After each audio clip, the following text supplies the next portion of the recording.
रात गहरी थी। आकाश में चांद अपनी शीतल रोशनी बिखेर रहा था और तारे मानो किसी रहस्य की रखवाली कर रहे हों।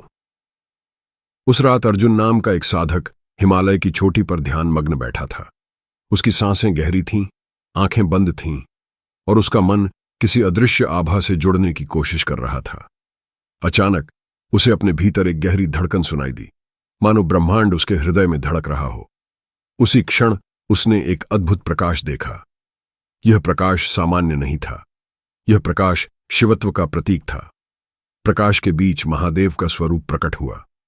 उनकी जटाओं से गंगा बह रही थी, तीसरे नेत्र से प्रलय और सृष्टि दोनों की ऊर्जा झलक रही थी और उनके होठों पर असीम शांति थी।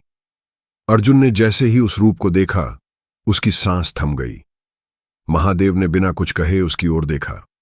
उस दृष्टि में एक ऐसा सामर्थ्य था कि अर्जुन के जीवन के सभी प्रश्न उसी क्षण विलीन हो गए।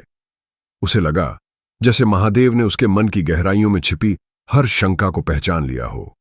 अर्जुन ने महसूस किया कि उसके भीतर जो भय, दुर्बलता और अज्ञान था, सब महादेव की उपस्थिति में जलकर भस्म हो गया।